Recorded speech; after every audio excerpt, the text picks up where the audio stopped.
This Darlington NASCAR 2024 weekend betting recap edition of the NASCAR Gambling Podcast here on the Sports Gambling Podcast Network is brought to you by Underdog Fantasy. Best Ball Mania is live with $15 million in prizes. Sign up today with promo code RACESGPN to claim your special pick and first-time deposit offer up to $250 in bonus cash. UnderdogFantasy.com, promo code RACESGPN. Driver, start your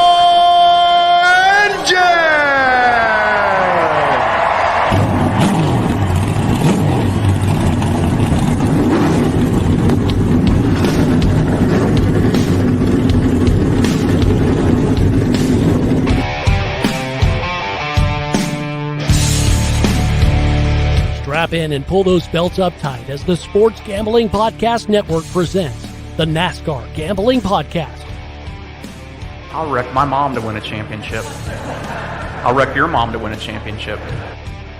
With all the news and the best bets for your NASCAR weekend. It refrains me from not beating the out of you right now because you ask me stupid questions. But since I'm on probation, I suppose that's improper to say as well. If you could talk about racing things, we could talk about racing things. Now, here are your hosts, Rod Villagomez and Cody Zeeb.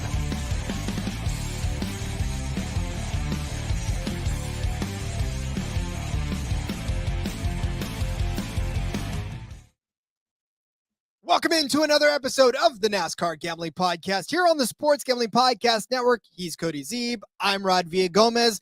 NASCAR spent all weekend in beautiful Darlington, South Carolina to take on the track too tough to tame. I'd say for some drivers, Cody, that was absolutely the truth. Taming it was not in the cards, but others finally got themselves a win and a lot of excitement surrounding the entire weekend. All in all, though, Cody, I got to tell you, I loved this weekend of racing. It was so much fun. All three series had so much good stuff going on that, like, look, this was a good weekend of racing. Yeah, it was a great weekend of racing. So exciting. It ends up with a very exciting ending to the Cup race as far as how everything kind of went down last 30 laps or so. But Saturday's race was great. Friday night's race was great. Good weekend. The betting side of things, Friday and Saturday were great.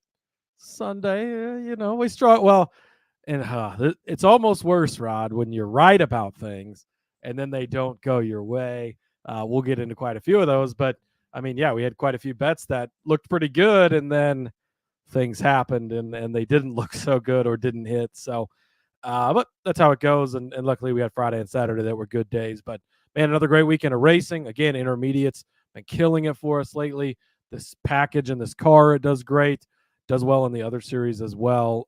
We expected a good racing and we got it. I sometimes wonder too, whether or not it's what feels worse when you completely swing and miss on a person or like you're right. And then just something happens and it takes you out and then they get together for the lead and cash and crush your bet instead of actually cashing it. Right. It's, I don't know. I can't figure it out. It both hurts the same, I think, in my opinion, because in the end of the day, neither one of those are correct. So I'm just going to go ahead and say that, neither one of them feel good. But we did have a great, like you said, Friday night and Saturday night to kind of make up and soften the blow for Sunday. But yes, our handicapping wasn't off. It was just didn't come out the way we wanted it to. Much Darlington like Super Speedway got us, Rod. I was going to say the lady in black put her stripe on our betting cards for sure. So exactly. She did not want to be ignored. Yeah. Before we get into the betting recap, should we talk about the big news from today? I feel like we should talk about the big news for today, Cody. Let's talk about the big news. Hold on. Let's do this. I want to tell you first. Let's talk about this. Let's talk about you look at WNBA season is here. So if you're looking to get more ways to get paid watching hoops, check out the WNBA podcast this week. Plus, did you know, and you probably did by now, that if you subscribe to the SGPN network feed, wherever you get this podcast, look for the SGPN. It's the whole network's feed. You get everybody's shows that ever updates anything to that. You get baseball, you get hockey, you get horse racing, you get WNBA, you get NASCAR, you get F1. I'm telling you right now, all of your sports betting needs, because you're a fan first. You love all the sports, so you're going to get them all on the SGPN feed. Make sure you subscribe to that as well. And check out the WNBA podcast that is coming back this week. Cody, news from this week. Yes, big news from today that came out, Rod. NASCAR has announced, and first of all, I would like to make sure that the proper credit is given. So firstly, credit to Full Tank with Phil. Our guy Phil over there came up with the Karch Madness quite a few years ago. He's been doing that for a while. That was really the start of things. He's probably not going to get as much credit as he deserves, but I want to make sure we give him the credit because he was the first one. Then Denny Hamlin had a very similar idea, kind of taking off of that last season of, hey, what about doing an in-season tournament where you just match drivers up and it's a week-to-week basis and roll with it, right? So we jumped on the idea. We put out a challenge the next week, started it, and the Dirty Mo came out with their challenge like shortly after that, which they just announced they're going to run back this season as well. So make sure you get into their bracket challenge over there. But NASCAR has announced today that they're going to implement this next season. So it's going to be an in-season tournament for 5 races, basically. So, and it's tied in with the new partners. So there's 3 Amazon, and we don't have the schedule yet. There's been a lot of stuff coming out. Bianchi had an article this weekend of, a lot of the changes and stuff that are coming, but we don't know the schedule yet. But so you're going to have 3 races that are on Amazon, and those 3 races, they're going to use points or whatever from the 3 races to seed 1 through 32. So you'll have, a 1 seed all the way through a 32 seed. And then over the next 5 races, it'll play tournament style head to head. And I thought it was interesting. So, a lot of people, we have a lot of new listeners that weren't with us last year when we did this, or maybe weren't paying attention when Dirty Mo did it on their side. But if you go back, because somebody, I think it was our guy Boja Joe had replied to my tweet, and he goes, yeah, but is like Ryan Preece versus Kyle Larson head to head that cool or that important to bet on? Well, Rod, if they would have been head to head last week, Ryan Preece is moving on, and Kyle Larson's not. That's what's great about just 1 week at a time. So you get these matchups, somebody wrecks. Well, now their entire, they're fucked out of the bracket because they wrecked. Or if there's a super speedway involved in here, that could change things drastically, of course. So it actually is a lot more. And I mean, really, you look at the running order this week. I mean, if you would have had Justin Haley matched up against Chase Elliott this past weekend, Justin Haley's winning, and Chase Elliott didn't even wreck out of the race. Like, it's not, just having to win against one guy in 1 week isn't as easy as, obviously, most of the time, Kyle Larson's going to beat Ryan Preece, but it doesn't always happen. And just like in basketball, when you get to March Madness, most of the time the 1 seed's going to win and not the 16, but 16 sometimes wins, Rod. So that's how it goes. So basically, they're going to go through this 5 races, and the winner gets $1 million. So it has no effect on the points or anything like that. And it's just really, we're already doing this with the trucks. They've got their deal, that Dash for the Cash and Xfinity. This is just a cup version. It's going to give something extra attention to, little driver rivalry, little, bragging rights or whatever, plus $1 million. Who couldn't use that? Well, except Eric Almirola. He forgets when he wins a lot of money.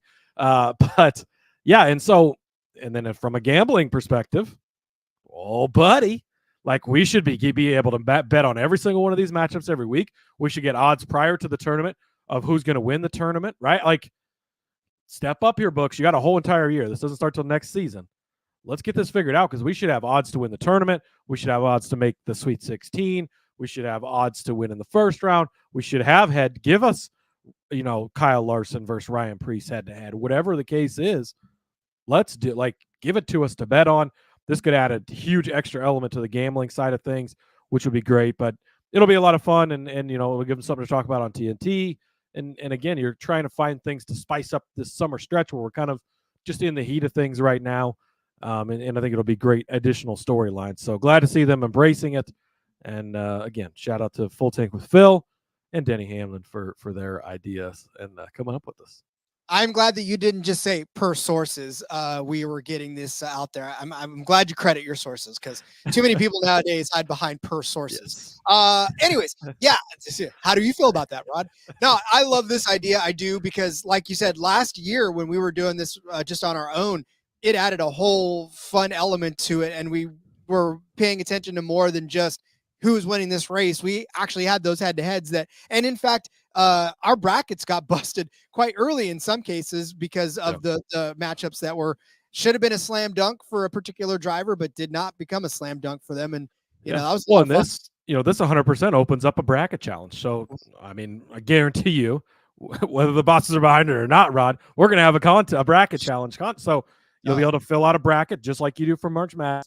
You fill out the whole thing, you turn it in, and we're going to give out prizes for it because, yeah, I mean, it's another thing to just like March Madness where you're going to have week to week, like, oh man, I had Larson getting bounced in the first round, or I had Keselowski going to the championship. He got bounced in the first round.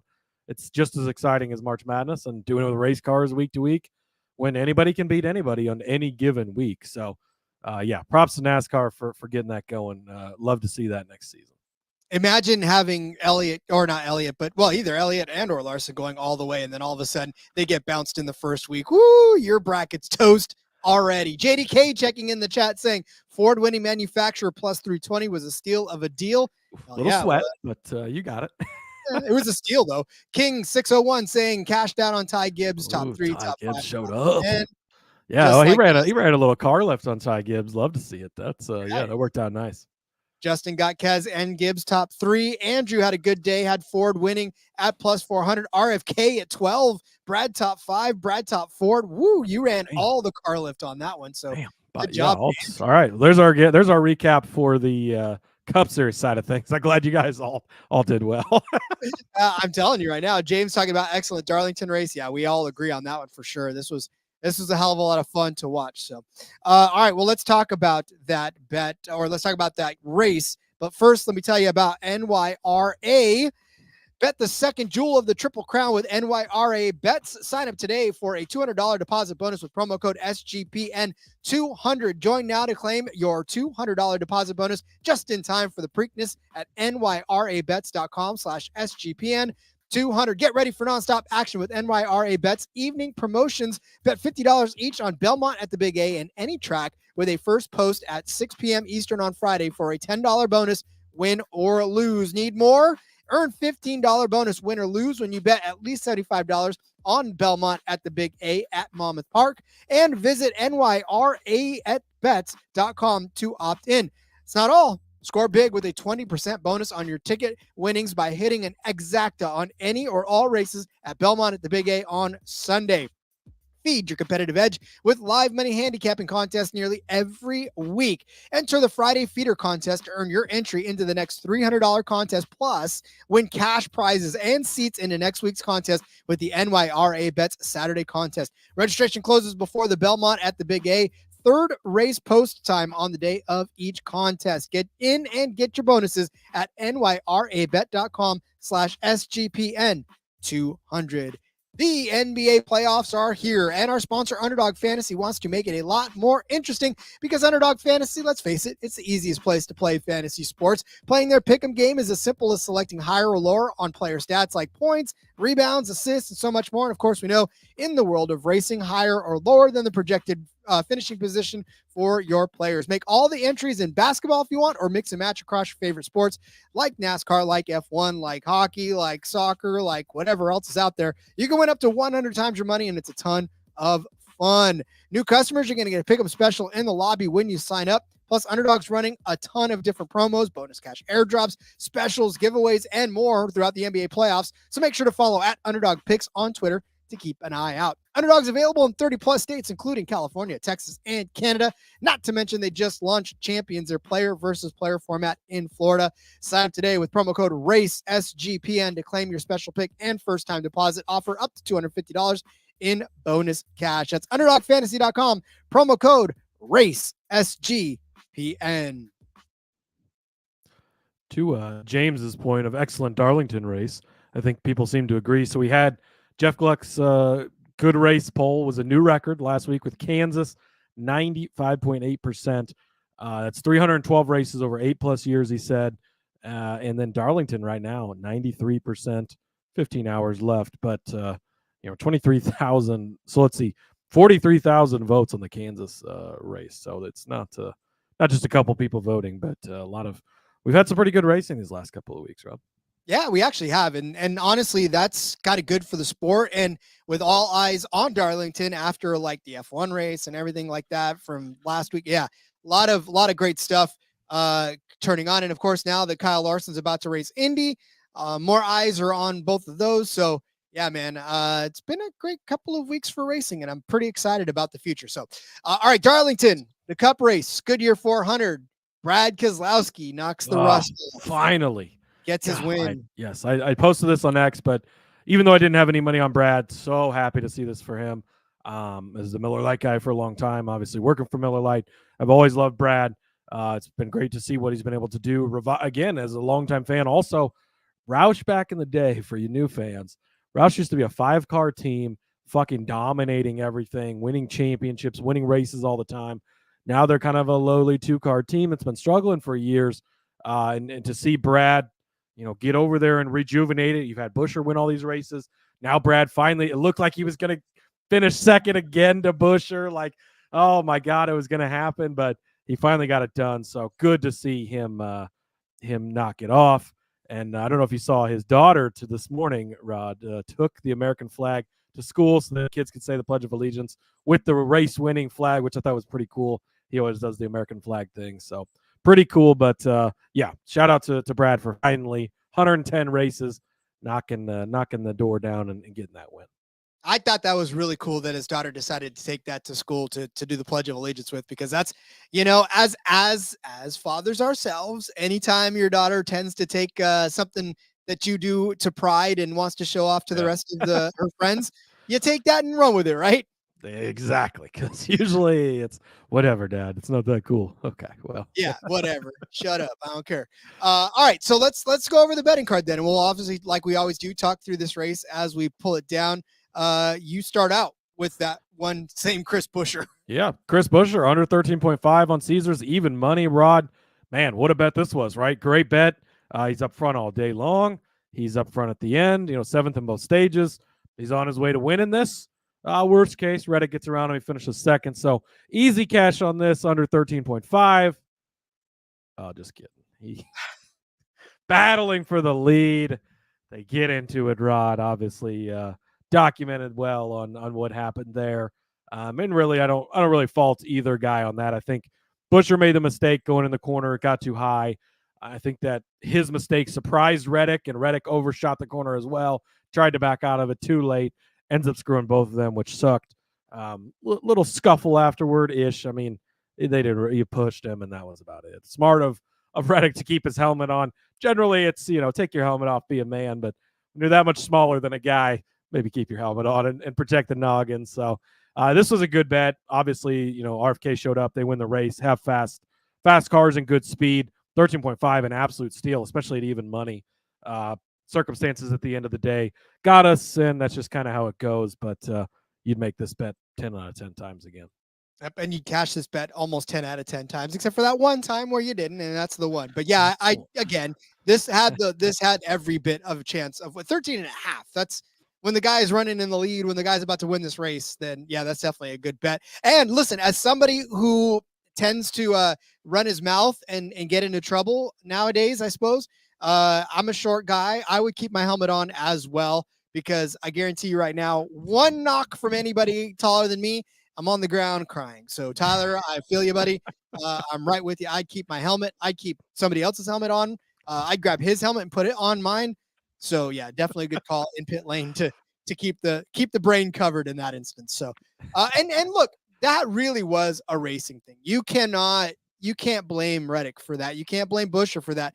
These guys were going hard all day long, and Darlington was giving them nothing. Like, this track was giving them nothing. So you had to take whatever it was that you were getting. And we've seen these guys dive bomb each other left and right. I mean, we saw it in the Xfinity race on Saturday. These guys were dive bombing left and right. So to think that he could pull it off, I thought he could pull it off. I almost thought he had it. But, you got to check up, and next thing you know, you're out of the gas and you lose control. That track does not allow for a whole lot of mistakes. So, yeah, definitely don't blame him on that one. I want Michael McDowell to call us out. Go ahead, Michael. I know. Yeah. How come you're saying he's not listening to our show, Rod? He called out Dirty Mola. Yeah, he must put Rod on blast, Michael. Come on.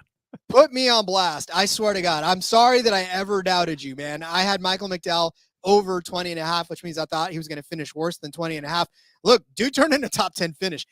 And this was a fluky top 10, but it was not a fluky top 15. I'll tell you that right now, because he was running in the top 20 all day long for the most part. There was a couple of spots where he bounced out for pit stop strategies and all that other stuff like that. But at the same time, he would find his way back in, because especially that one time when he pitted and fell outside of the top 20, he had fresher tires than everybody else and just charged right back through the field. So look, man, front row had the cars. Gilliland and McDowell both actually doing great jobs in their own right. So, I mean, Gilliland didn't get the finish to go with it, but for sure it was Gilliland got a top 15, which is actually pretty damn good. I thought he fell back farther, but McDowell 10th, Gilliland 15th, not bad for front row. Again, sorry, Michael McDowell, you can please call me out. I definitely don't want to shortchange you again, but you weren't ever going to not cash this bet. Yeah, but I did try to warn you a little bit, Rod, but a couple of surprising top 10s. I mean, really looking through the order, Josh Berry with the third place was a good run. And most of these guys, there was some attrition obviously at the top of the board, but for the most part, like, wasn't super fluky on any of these. Justin Haley in 9th place, Rod, the first ever top 10 for Rick Ware Racing outside of a super speedway. Why did you leave Colleague? Why would you leave Colleague and go to Rick Ware, Rod? Well, chasing trophies. 29th and Casgralla was 18th actually, but still not as good from the Colleague cars. So just wanted to say shout out to him. King checking in other news, Logano still sucks. I thought this was going to be the race, Rod. He popped up there for a minute, and then he reminded us that he's Logano. Halfway through the regular season, he's not currently in the playoffs. Maybe get close to sounding the alarm over there. Derek also saying, can understand why Chris was so heated. Reddick almost had it if his car didn't get loose and sticks. And yeah, I agree, because I think if he'd have put it in there and it would have stuck, he'd have been fine. He'd gone around him and no issue. But that's how it goes. Just a racing deal. It is just a racing deal. Speaking of racing, do you want to go to the next one and watch fantastic races like that? Please use Game Time. It is the app to buy all of your tickets. And if you can't figure out if you're going to be able to go until the last minute, don't worry, because Game Time's got your back there as well. They've got all of the best deals on those last minute tickets. I know that I'm going away for a little while, and I'm going to try to figure out how to make sure I can go someplace. I got a WWE show I got to get to later on in the summer. So, but I don't know if I'm going to be able to go until the last minute. That's why I'm turning to Game Time. I did look at Game Time though already, and they've already got the best deals on these tickets right now as it sits. So I'm gonna have to wait a little bit longer, but I know that if I go back again, they're still gonna have great deals for me last minute, because that is the way Game Time rolls. They're gonna give you a picture of the seat when you do buy that ticket, so you can see a panoramic view of what you are looking through. So definitely want to make sure you get that. Plus you get priority last minute deals. You can save up to 60% buying last minute tickets for sports, concerts, comedy, theater, whatever it is you want to watch. Check the deals there. They got flash deals too. Save even more with an exclusive in-app deals on select seats ahead of the game or event. You get zone deals too. You can save even more when you choose a section and let Game Time actually choose the seats for you. There's all-in pricing. You can toggle the feature to show upfront with no surprise fees at the checkout. You get that panoramic view of the seat. You get lowest prices guarantee, or Game Time's going to credit you 110% of the difference of what you find that might be cheaper than their price, but guaranteed it's hard to find something like that. Plus, you get the Game Time ticket coverage, which your purchase is covered with the most flexible customer service policy in the industry. Take the guesswork out of buying these tickets, please, with Game Time. Download the Game Time app, create an account, use code CFBX for $20 off of your first purchase. Terms apply. Again, create that account, redeem that code CFBX for $20 off. Download Game Time today. Last minute tickets, lowest price guaranteed. All right. So, what was your next bet there, Cody? Yeah, next up for me, Rod, had William Byron under 6.5, minus 115.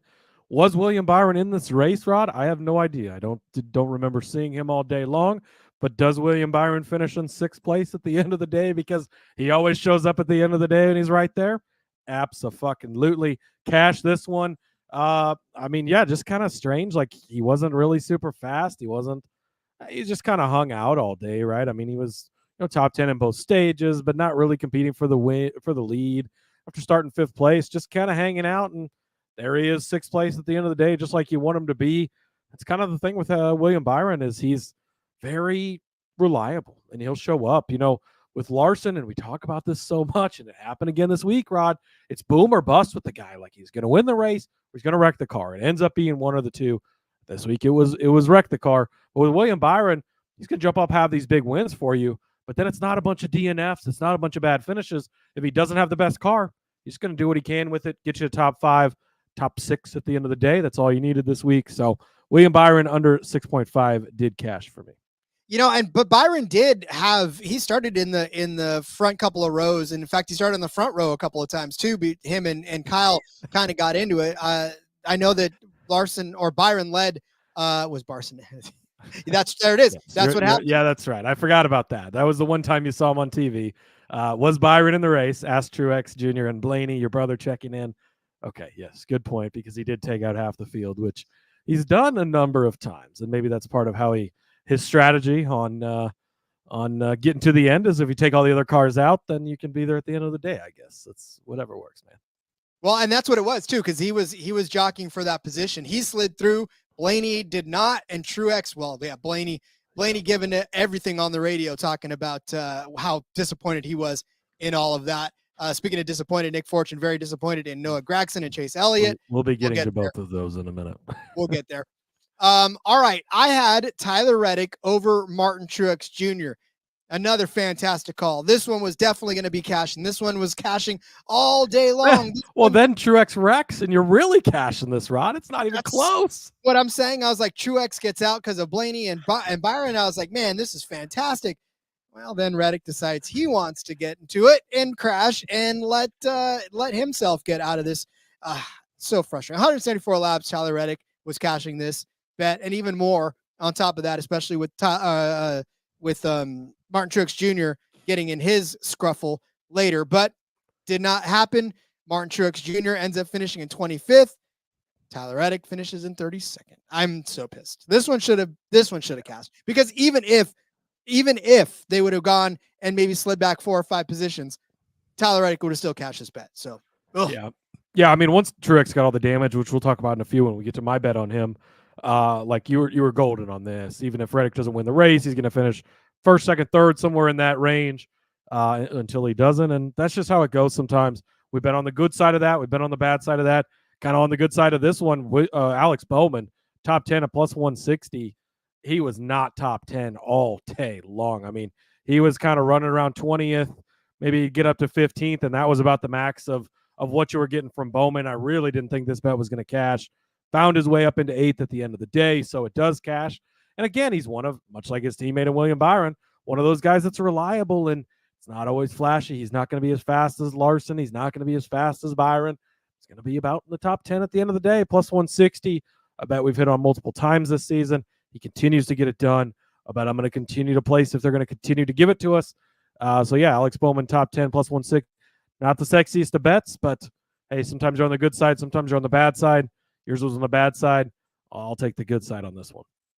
Listen, you did warn me on this one, and we did have to keep an eye out whether or not Eric Jones was actually going to be starting this race, given the fact that he had just had back surgery. But I mean, look, even the broadcast said it himself. He's making a start on a track that he absolutely loves and that he's done well in the past. I laid out all of his historical stats, and I don't know if it was the back. I don't know if it was just his first race back. I don't know.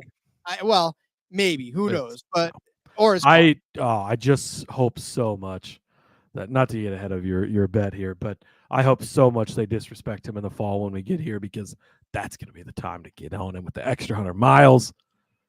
I tried to warn you not this week, Rob.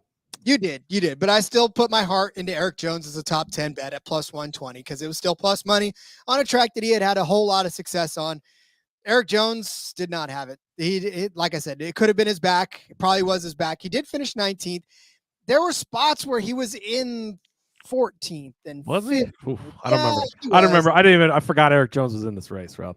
No, I mean, look, there was like 1 or 2 spots where he was somewhere around the top 15, and I knew he wasn't going to get to the top 10. That was a very steep cliff for him to climb. And it didn't. His weekend didn't start out well either. He started almost dead last. He started in 30th, so there was just no way he was climbing his way back up through the. Now, if he'd have started maybe 15th, maybe I would have given him the benefit of the doubt. But yeah, Eric Jones, top 10. I wonder.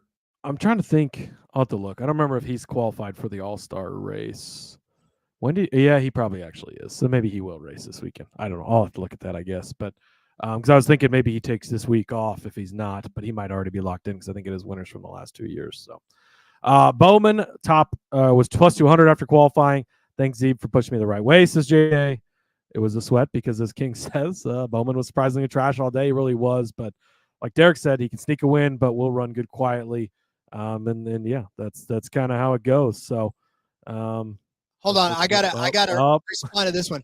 So Nick Fortune says, just like how Rod didn't answer my text messages and I didn't take his Eric Jones top 10 takes. I mean, first of all, yay for you for not taking that one, because I probably would have given you bad advice on that. So I'm glad. But you're gonna have to. So I know you DM me what your phone number was, because listen, in the day and age of like numbers that you don't recognize trying to text you and catfish you, I don't answer anything unless you say, yeah, a screenshot of an Eric Jones top 10 is that's how they get Rod. They're like, that's, if you want to catfish Rod, that's the way to do it. Just take a screenshot of a bet. Hey, should I place this big sexy?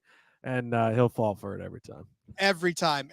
I'll be like, I'll click whatever link you put in that thing. I'm all over that. So, all right. So what was your next bet there? Oh yeah, this is another heartbreaker.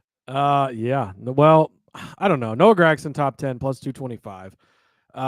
I hated how popular it got later in the week, because that's when it starts to be, we've been on the Gragson train before everybody else got on, and they get all crowded. They weigh the train down, and he doesn't get there, Rod. But, slips up in qualifying, has to start dead last. Was a long day for him, but he fought through. He did well. He climbed up through the field, got all the way to 14th.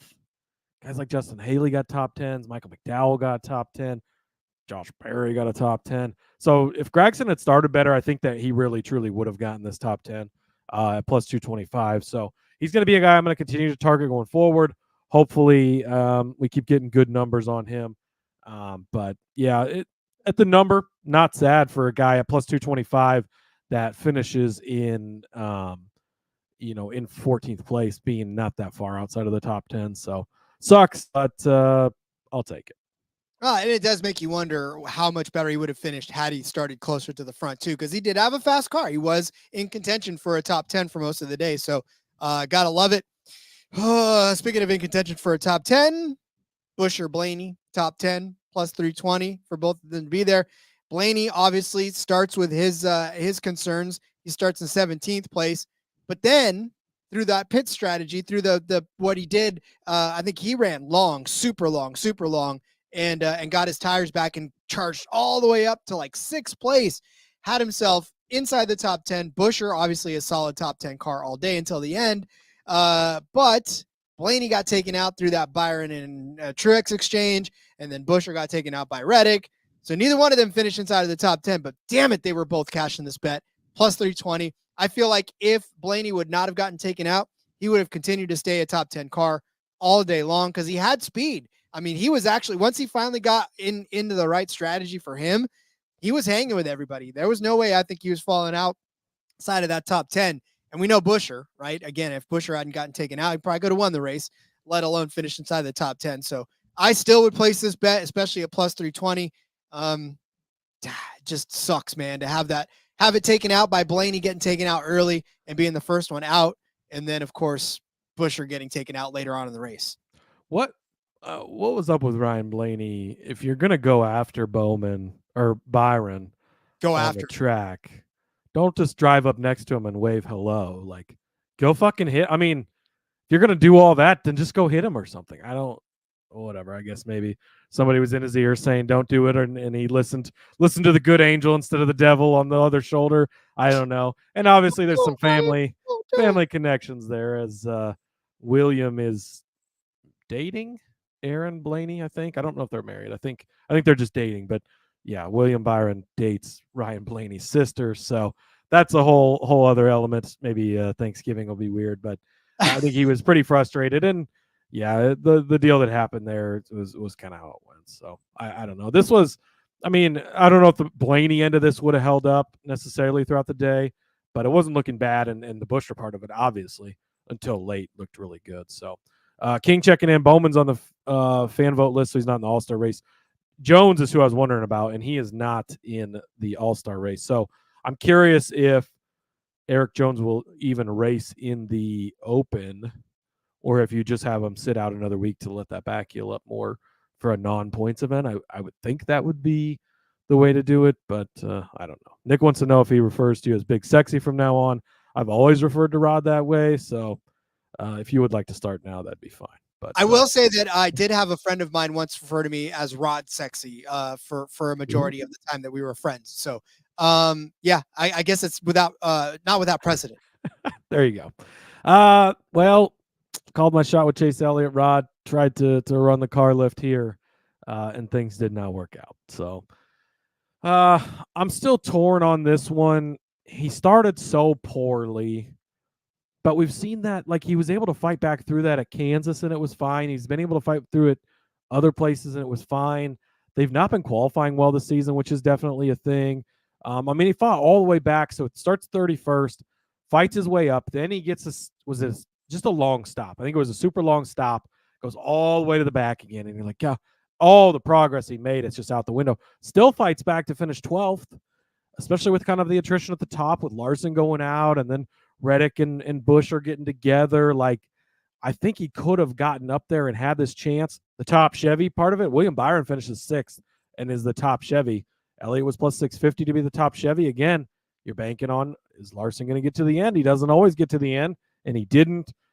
So I don't know that these were bad bets. I think starting at the back, I still felt fine, though. I felt confident. He came up through the field not too horribly slow. It took a little while, but he got up there. But then having to go all the way to the back and do it again, that's when you knew the day was sunk with Elliott. So, yeah, I mean, I had him top 5, top 3, top Chevy to win. None of those cash, so definitely a kick in the shorts on that one.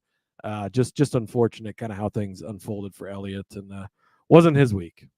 No, and he definitely would love to put Darlington right back in that rear view and move on to the next few weeks ahead of him. So, all right, I had winner of stage 1 to win the race at plus 240. Kyle Larson wins the first stage. I don't think he was ever going to win the race, even if he wouldn't have spun out. Busher, Reddick, they were way too fast. I don't think he didn't have the speed to keep up with him. He got chased down. Yeah, if things would have fallen differently, like the Reddick pit choice, like his pit stall paid off so big for him because his picker wasn't even that good. They were just good enough to get him out with that great pit stall. If Larson would have been able to hold on to that clean air up front, maybe a different story, but obviously things didn't go his way at the end. Not even a little. Yeah. Kyle Larson starts 6th. He does lead 15 laps of this race. He was always somewhere in that mix of the top 4 or 5 cars for pretty much all the day until he spun out by himself and just had problems there too. I mean, he was having problems before that, but he spun out, didn't win the race. So the winner of stage 1 did not. I was hoping that, Busher and or Reddick would have won, because then I would have made that a lot better of a bet for me, because I didn't see Kyle Larson finishing out, especially because, I mean, look, he did win stage 1, but he did it so late. He wasn't dominating the stage at all. So, yeah, I don't know. It didn't happen. I don't know that I would make this bet again, but, it's worth a shot.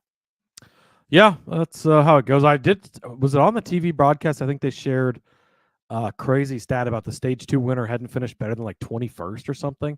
Yeah. And then I don't remember who won stage 2. Was it Reddick? So stage 2 is Reddick. And yeah. And then obviously he ends up getting wrecked too. So pretty crazy scenario there. But I mean, I don't know. For the money, you're getting plus 240 for a car that you know is going to be fast early, not knowing who it's going to be. You never know. I don't think it was necessarily a horrible bet. But Martin Truex Jr. 7-1. He looked like he had one of the faster cars. He was working his way up there. I mean, he was passing guys like Kyle Larson on a green flag. You're thinking, okay, we get a restart. And yet again, Darlington, he has a fast car and things happen. So I don't know, just maybe bit by the Darlington bug, whatever it is. Unfortunately, Truex doesn't get a chance after that. Then a Gregson 50-1. I think when you get guys like Barry in the top 3, and even the Haley McDowell's in the top 10s, like taking a long shot wasn't the worst idea here. I mean, imagine if Josh Berry wins, he ends up in 3rd place, but if Gibbs is able to get to Keselowski and they wreck on the last lap and then it's Berry, how easily could that have been Gregson? Again, we talked about his struggles getting through the field after having to start in the back. So 50-1. I think having a long shot was definitely a good way to consider.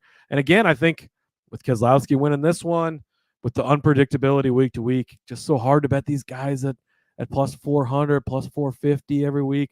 I think that we did it right going with Truex at 7-1. Your guy was 8-1. Ultimately, these guys didn't win. I think you're getting better value for the variety of guys that can win on a week-to-week basis.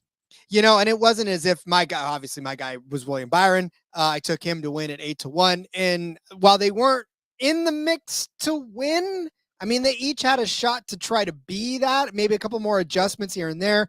Obviously, William Byron, well-documented finishing where he did. Martin Truex Jr. getting kind of chucked out by William Byron. But yeah, I mean, yeah, like I said, William Byron, I don't know that he had a solid chance to win, but who knows?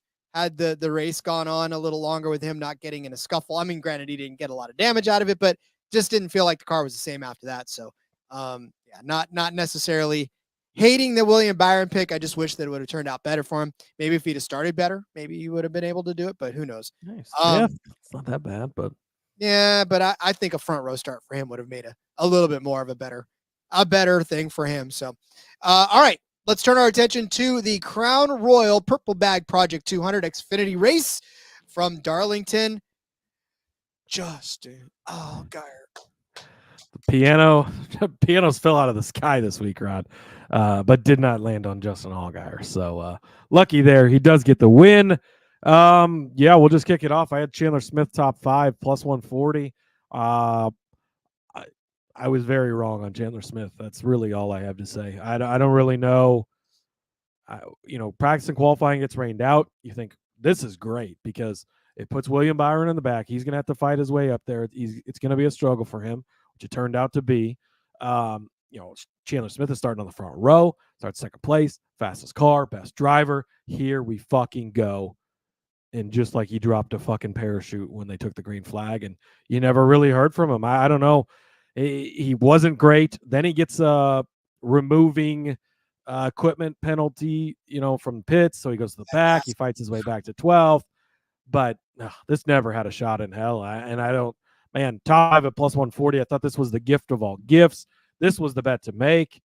And Smith just did not show up. So I don't know if something, Almirola had some pretty crazy comments afterwards about Gibbs and their 1.5 mile program and equipment is not good right now, or intermediate equipment in Xfinity, that is. So I don't know. We'll see if that continues to hold up going forward. No Xfinity this coming week. They're going to take the week off again, unfortunately. But yeah, big miss for me on this one.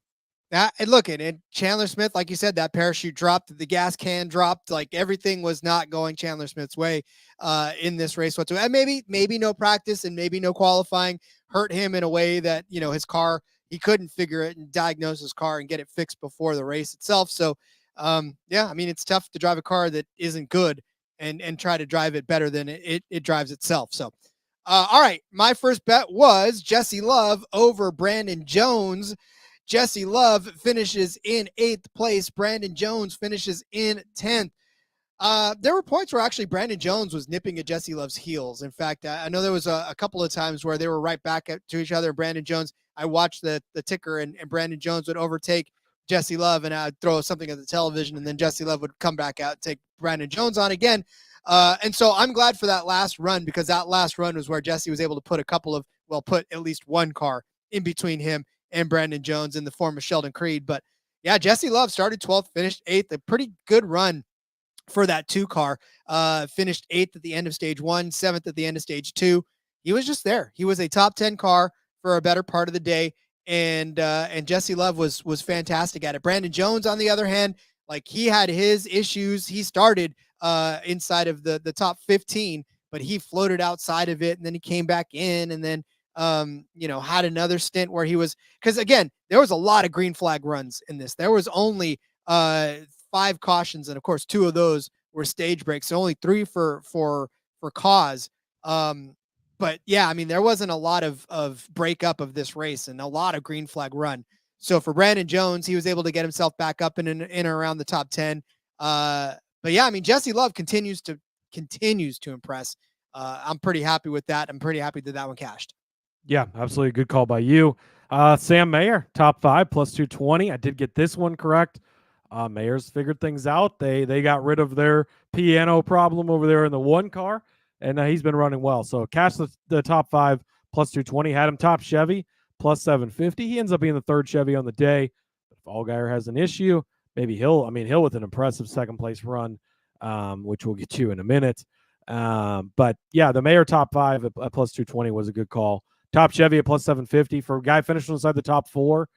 I'll take that because you never know when things shake out a little differently, and he ends up being the top of those Chevys. Allgaier and Hill turn into Reddick and Buescher, and all of a sudden, here comes Cole Custer for the win and Sam Mayer for top Chevy. So it's not out of the realm of possibility at all. Speaking of Cole Custer, our buddy Cole Custer and Justin Allgaier both finishing inside of the top 5 at plus 220. Cole Custer finishes third. Of course, Justin Allgaier wins this race.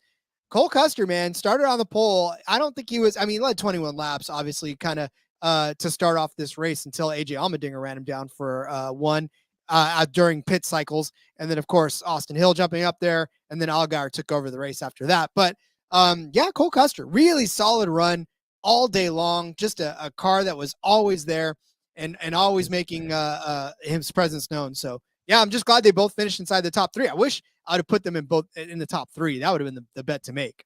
Yeah, I mean, this is a great bet, and you cashed it good. Yeah, we had somebody comment on our YouTube video after it was up for Xfinity last week talking about how Cole Custer just kind of, his odds are always high, and then he just kind of hangs out and finishes right there, and he's hard to bet on. And we talked about that. I think it might have been the DFS show later on in the week or something. And yeah, comes to fruition again, right? Starts on the pole, kind of hangs out, and they said his average finish was third place. And guess where he finished? In third place. So just Custer doing Custer things, and that's how it goes. So Chandler Smith over Austin Hill rather, plus 100. Again, felt like this is a steal. I said these two guys shouldn't be matched up. Apparently they shouldn't have been matched up, Rod, but I was just on the wrong side of things. Hill was very impressive, ran a good race, which we expect from Hill. We expect him to be top 5. That's what we expect him to be in the mix at the end of the day. But the point was Chandler Smith was supposed to be fast, and Chandler Smith was not fast. So yeah, just kind of completely whiffed on this one, unfortunately. Hill did what we expect. Hill is who we thought he was. He was what we expected him to be.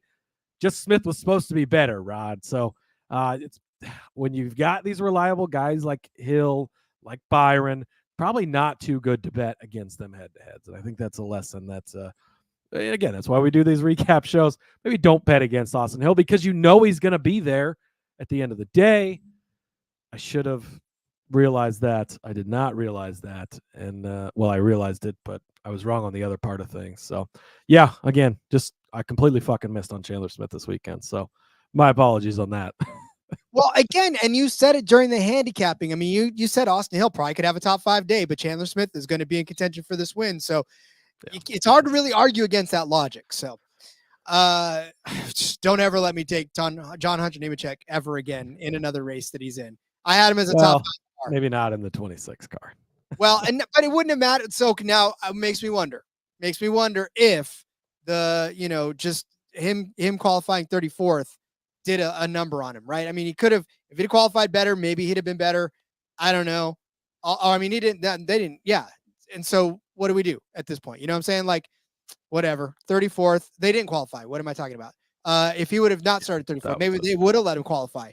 He would have been qualified better. And then we would have been talking about a better finish for him. But he started 34th, didn't really improve his day, got to 23rd. That was as far as he can go. Well, and then they had, what do you have, power steering or some type of issue early in the race. And at that point, it was just going to be, management, and they weren't going to get this. So unfortunate. I think if he's in one of those Gibbs cars, as much as Almirola talks shit about it being not fast on intermediates, like he whooped everyone's ass back in Las Vegas not that long ago on an intermediate. So if he'd have been in one of those Gibbs cars, it might have been a different story. Unfortunately, that's what you get with the 26 car. That's why the number was bigger, but it still felt like he could be a good bet. Maybe if that car makes it to the end, he's got a chance to be there, but unfortunately didn't. I had a couple of top 5s, Rod. Ryan Sieg at plus 750. Carson Quadpole at plus 500. Neither of these ones cash. So Sieg in 13th place, kind of where he should run, really. And then Quadpole 19th. man, after going 2 for 2, it was, this was a late edition in the show. I was like, I just can't stare at this number. You got to take it for what he's done the last couple of times. But in both those races, we had a lot more chaos. There was some stuff at the end. That's probably what you needed for Quapple to get up here, and maybe same for Ryan Sieg. So Sieg thing was at this number where he'd been running so good on intermediates. I wasn't going to risk not having him. Unfortunately, neither of these cashed. Both longer odds, so they shouldn't have cashed, of course, but I would have liked to have seen them be closer. Yeah, pretty sad about the Quapple thing too, man, because he was on such a good tear for a while. I mean, he came back down to earth, unfortunately, on this track, but yeah, I would have loved to see him do a little bit better. Obviously, again, this no qualifying, this no practices, no anything thing kind of throws a damper in a lot of these guys that aren't regulars. So unfortunately for him, that bit him as well. And Ryan Sieg, he had a spot. He had his time in the sun for about a minute and a half or two before he ended up getting taken out of it as well. So unfortunate for him. I had Almirola, speaking of that, man, inside of the top 3. He finishes 5th. Made a valiant effort, though, to get up there, man. He started 18th, and Eric Almirola just kept chipping away until he ended up inside of the top 5. I was hoping that he would kind of climb his way back up there, but at that point, with the big green flag run, they were so spread apart that there was just no way he was going to catch anybody, because he was still a couple seconds behind even Sam Mayer at that point. So it would have taken a caution to bunch the field back up for, I think, Almirola to get in the top 5. Or to top 3 rather, but damn it, man, this was close. Yeah, you nailed it. I think so close at that number 2. Would have been really nice to get something that was nice to get. Rod, winning car number odd -135. Look, I said it. You're going to get William Byron. You're going to get Chandler Smith. You're going to get Justin Allgaier. This is a good way to get in on Justin Allgaier if he decides to end up finishing a race and be there at the end. Rod, you're going to get Sam Mayer. You're going to get Austin Hill. First place, Justin Allgaier. Second place, Austin Hill. Fourth place, Sam Mayer. All odd-numbered cars, -135. This was the bet to make, I think. Really, once Allgaier took over, nobody was probably going to beat him. But, Hill maybe catches him there at the end, or if he blows a tire or something, he's got it. But I don't think Custer had that much of a chance. Almirola, Kligerman, those guys weren't probably going to win this race. So it was odd car all day long, -135. You only pay the juice if you lose, Rod. And this was a bet that you probably weren't going to lose, and really it kind of looked that way throughout the whole day. No juice was spilled in the making of that bet. My brother saying Cody mentioned Roush earlier. It's funny because Prime Roush reminds him a lot of current Gibbs Racing. I mean, really, again, if you're newer to NASCAR and you don't know all the history and stuff, it's not a bad comparison. That's really kind of what Roush was back in the day. It was Roush and Hendrick, and they each had 5 cars, and there's a rule now. You can't have more than 4 full-time cars because, Roush and Hendrick had 5 cars each, and they would take up the top 10 every single fucking week. Now, Roush fell off and lost cars and everything, and now with Keselowski, they're kind of rebuilding things, but now it is Hendrick and Gibbs. It is very, very similar comparison.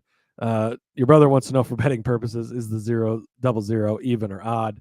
While 0 is not a number, of course, as we know, it is still considered an even number. And 00 is doubly even, so yes. Definitely go for that. Twice the even. I think if he wins and you bet even, you get paid twice as much, but don't quote me on that. But I will say the 00 is definitely under 16.5, which is what my winning car number was. 16.5 plus 145. I told you get Allgaier, you get Custer, you get Mayer, you get those 3 were all inside of the top 4. The only one outside of that was Austin Hill. Yeah. And then William Byron, of course, was right over it. And Chandler Smith, who was going to be the fastest car of the day, Rod. Well, not so much, I guess. But yes, great call by you on this one. And a good number, plus 145. So I wasn't quite sold on this one because of William Byron, because of Chandler Smith. But really outside of that, yeah, you cleaned up on this one. So great call. Hell yeah, I did. But speaking of outrights, you definitely had Chandler as one of yours. Yep. Chandler 11-1, Sam Mayer at 16-1. Chandler, look, if Chandler's 11-1 pretty much anywhere outside of maybe a super speedway, I'm probably going to bet on him, because I think in a general sense, it's going to work out more than it doesn't. Unfortunately, not great. But Sam Mayer 16-1, hell of a deal there. Again, he showed up. He's been running well lately, ran well again. 4th place finish. His teammate wins the race. Again, you get some late chaos. He's right there in the mix for this. 16-1. You absolutely would take it. JDK checking in. SVG got finished 15th, got his first stripe. I don't know if you heard the radio transmission between them. He goes, "Sorry, guys, just tagged the wall there." And the crew chief responded with like a laugh and said, "Yeah, you're supposed to do that here, buddy. Congratulations," or something like that. So I thought that was pretty funny. Here's your badge of honor. You have the Darlington stripe, and you've put a stripe on the wall as well. Well, the only one that mattered for me was Justin Allgaier, plus 450. I told you he was going to do it. I said my bleeding heart can't stop me from doing it this week. Thank God, because that's the week he did it. Led 119 laps, killed this race, had nothing. I mean, the only thing that could have beat him at that point was himself, and thank God that didn't happen. So Justin Allgaier wins, plus 450. I had Byron to win both the Xfinity and Cup race, and that obviously was a little bit more difficult for William Byron to try to win the Xfinity race given the circumstances. But, hey, man, hitting out right this week, so pretty happy about that. Yeah, props to you on that. And again, like Allgaier, we know he can do it. We know he's good enough to dominate a race, and it's not going to surprise us when he does. You pick the right week to bet on him. So good job there. I think it speaks to William Byron, and I did a similar thing with Kyle Busch on the Truck Series. So hard to pull the trigger on their outrights, Rod, and you know why? 2 fucking laps into this race, William Byron's spinning out in the wall. Now he valiantly fights back through the day and ends up with a decent finish of where did he end up, like 11th or something like that? 11th place. So, an okay day they salvaged based on how bad things started out, but ends up qualifying, raining out. He starts dead last. Just a big uphill battle. Has a lot of issues throughout the day. Really hard to bet on these favorites. That's why we pick and choose when we can, when we can't. You got Allgaier at a better number than you would have if William Byron wasn't in this race. And really, it was like William Byron wasn't in this race. So, great call by you. And then, again, betting Byron at that number when you're going to get a bigger number basically on Sunday, if he does win, like the chalk would say, it's a good way to do it. So I don't think that was a bad route to be covered on William Byron. Indeed. All right, speaking of another Cup regular that came in and dominated the race and walked away with the win, Kyle Busch was in the truck. Kyle Busch exited the truck. Was Kyle Busch in the truck race? It might have been lap 1. Maybe they got to lap 2. He just lost his air underneath the Heim there going for he qualifies second, right? Him and Heim starting on the front row, gets under him, loses the air, loses the truck, smashes it into the wall, decides to return to the track. I don't think that was his decision based on his post-race comments. Things don't go well. He wrecks out again and then parks it. So, again, just because Kyle Busch is in these races, he's only 2 for 5 this year, Rod. That's been a trend lately. It used to be 5 for 5 every single time he came down to the trucks, every single time he came down to Xfinity. Those are the old days. The competition in these series is so good. There's so many good drivers in these. And kind of his own mistake beat him, but that's what happens. He never raced a truck here on Darlington before. I still don't know if you can say he's raced a truck at Darlington because really he kind of didn't. So, but yeah, that's how it goes. So we'll get into the winner here in a few minutes. But top 5, I started out with Raja Karuth plus 240. Where did Raja Karuth finish, Rod? Oh boy, I got to scroll a long 30th. ways down here. Wow, 30th place for Raja. Oh, that's right, he was caught up. Okay, yes. Now, see, it's been a while since Friday. This is all coming back to me now, Rod. Unfortunately, yes, there was a massive fucking pile up that took out 3/4 of my bets in this race. Raja Karuth was one of those bets. So, unfortunately, that's kind of how it goes. He was running pretty good earlier on. I mean, before this happened, he was up there in the mix, and I think would have had a chance at the top 5. Gets caught up in the melee, and just absolutely fucking destroyed his car. So, didn't really have a chance after that. That's how it goes. Yep. Unfortunately, yeah, there was no chance for him after that. I started out with Ross Chastain over Ty Majeski. Not to surprise anybody, but Ross Chastain ends up winning this race after just I'm telling you right now. Dominated, Rod. Led the whole thing. Won from the get-go. It was Watermelon Man domination. Or was it? Because he only led 3 laps. Yeah, 3 laps after the worst part of it all. But look, Ty Majeski led 36 laps of this race, and he started 16th, ended up finishing 5th. Like, there was a point there where I did cash pretty decent in truck DFS and actually Xfinity. I lost it all on Sunday. Don't worry.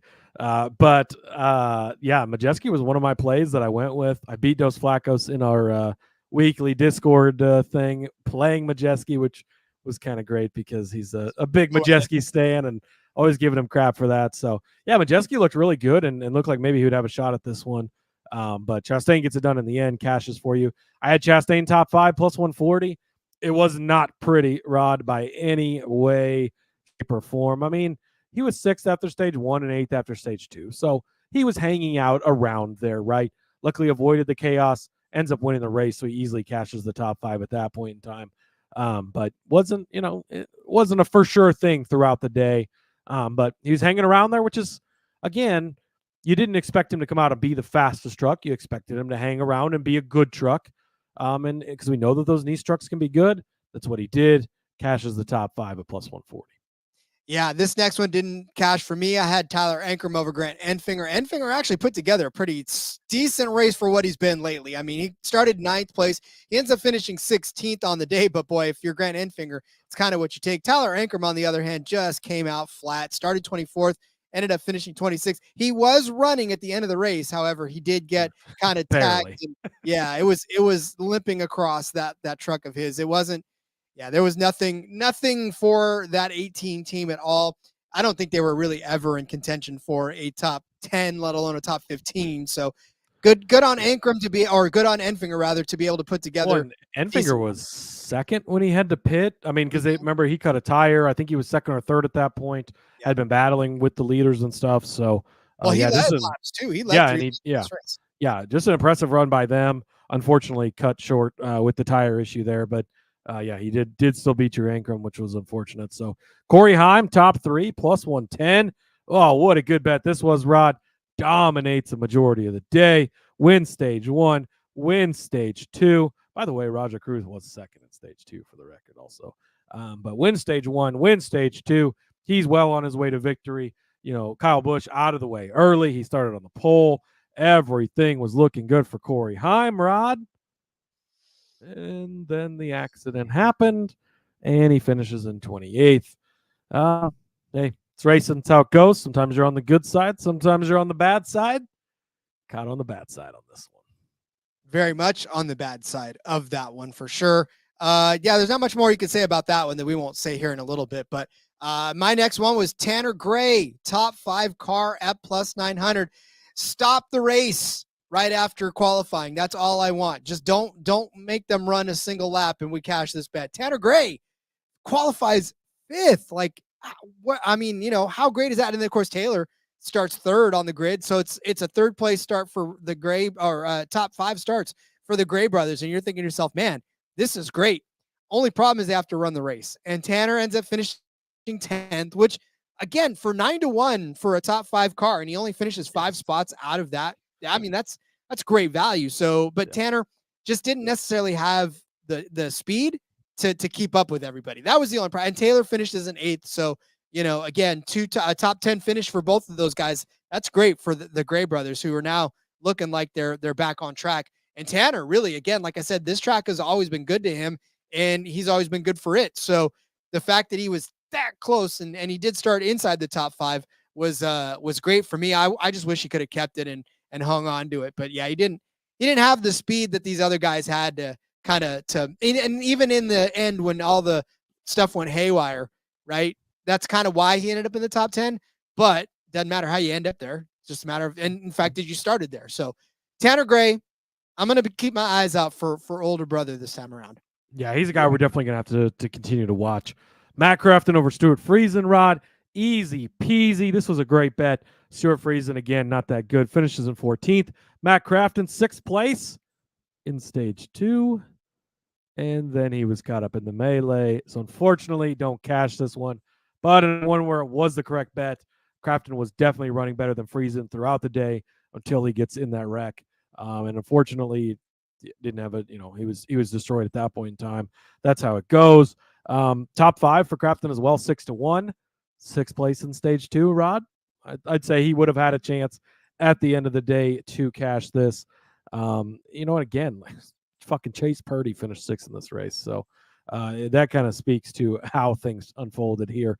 But had Crafton been able to keep it alive, no doubt in my mind he would have been in contention for a top 5 if he wasn't caught up in that wreck. Would have easily beaten Stuart Friesen in this, who 14th after all those cars did get wrecked out ahead of him. Still doesn't get a good finish. So I'm going to probably continue to fade Friesen, and I'm probably going to continue to jump in on Matt Crafton week in and week out if they keep giving us good numbers on him. Yes, sir. I had the truck lift going for Christian Eckes. I had both Eckes and Heim inside of the top 5. Well, Eckes had his side of it. He finished in 4th. Heim obviously did not, unfortunately. I had Eckes as the top Chevy. Well, if it weren't for that pesky Ross Chastain and the pesky Nick Sanchez, who popped out of nowhere, we would have had Christian Eckes maybe as that top Chevy. And then, of course, I had him to win at 5-1.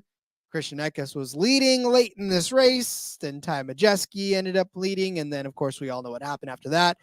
Poor Eckes, man. Like, I feel like he should have won this race. I think he could have really had something for Heim at the end of it, too. But, yeah, I mean, Christian Eckes, 4th place finish. Didn't get any of these bets. Yeah, 1st and 3rd in the stages. I mean, he was hanging around right there for sure. And at one point, I mean, it looked like, again, it was going to be the Heim and Eckes show, just like it has been most weeks and was for a lot of the race, but unfortunately not at the end of the day. So that's how it goes. I had Tanner Gray, like you mentioned earlier. I had him to win Group B over Colby Howard, Chase Purdy, and Lane Riggs. Somehow, Chase Purdy finishes 6th. Colby Howard finishes 7th, which not super shocked by that. We talked about him on the DFS show. We said he was going to be in a good truck, but I thought that Tanner Gray would be a little better. Unfortunately, wasn't. And then when it comes to Lane Riggs, starts 8th place, Rod. Looks good in stage 1. And then he remembered he was Lane Riggs. And, yeah, he finished in 21st where you expect him to. So, unfortunately, didn't catch this group.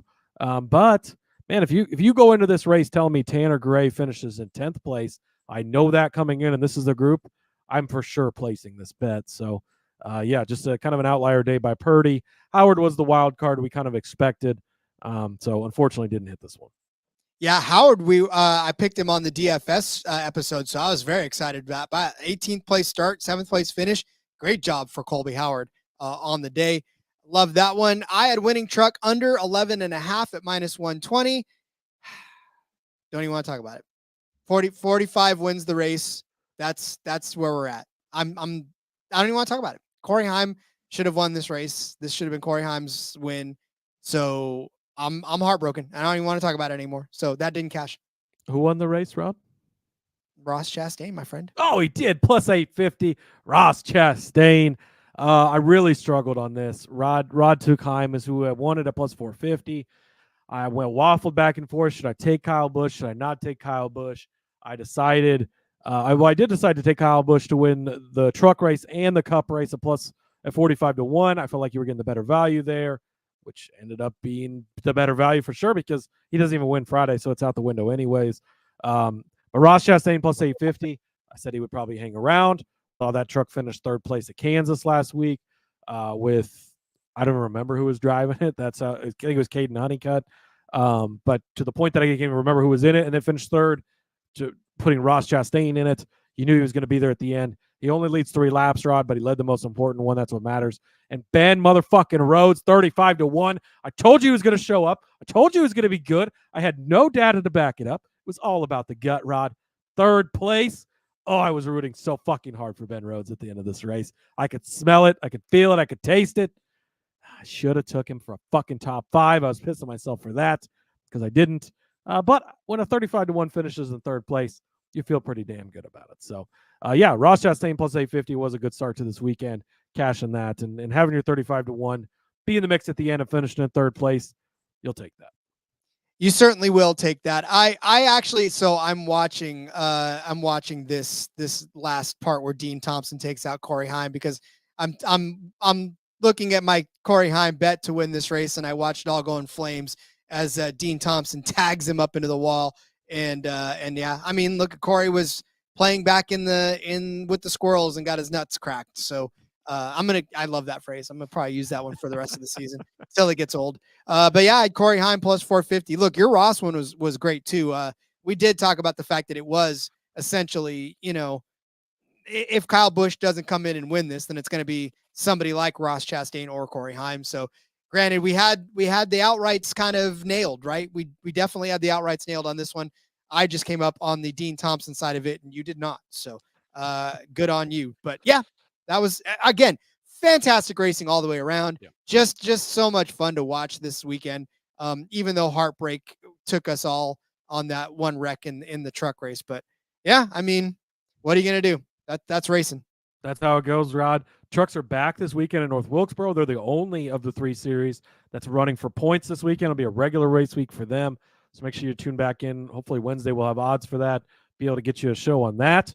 And then it's All-Star Week, Rod. So things will look a little differently, but don't worry. There's always plenty of odds out there for that. I was trying to remember last year what we had. I can't quite remember. I mean, you'll have your outrights and your top 5s and stuff for the main race. I feel like we had some head-to-heads. Yeah, they was head-to-heads. And I think we might have had to make the race, but I can't remember. Hopefully we'll get stuff like that. Again, we'll kind of see as odds come out here. I haven't seen anything yet, but we'll be back. We got plenty to bet on this week with those, and the Truck Series back in full force as well. Of course, we'll have our DFS and underdog shows later on in the week as well. All of that planned for you in an exciting All-Star Week. So, Cody, as we let everybody go to reflect on Darlington and to put it away in their drawer until we come back again later on, let everyone know where they can find you out there in this wide world of social media. Yep, follow me on the X at @Husker_Zeeb. You can find all my stuff over there. Got an NFL Week 1 Best Bets article, Rod. I'm actually going to pick the spread for each game Week 1. That'll be out by Thursday once the schedule releases on Wednesday. So I'll get that going for you. And then, yeah, I'll have an underdog article as well for the sportsgamblingpodcast.com. So make sure you check that out. It'll have Cup Series picks. Tossed an Xfinity one in there last week. Maybe I'll do the same with the trucks this week. So make sure you're checking that out. Some bonus plays on top of what we give out for the show here. And F1 Gambling Podcast is either up or up in the near future here. We've already recorded that one. So make sure you check it out and go win some money on F1 this weekend also. Indeed. They are in the great world of Italy this time around. So check that out. All right. Follow me on Twitter at RJ Villagomez. Link in the bio, everything I got going on, whether it's here, whether it's Sportsbook Review, whether it's in between media, all that good stuff. Find it in my bio. We'll be back tomorrow with the Cup Series episode, and we'll get some odds if they're odds. Hopefully they're odds. We'll figure that out. But in the meantime, have some fun listening to this or re-listen to this, whatever you want. We'll see you then. Let's go racing and let it ride.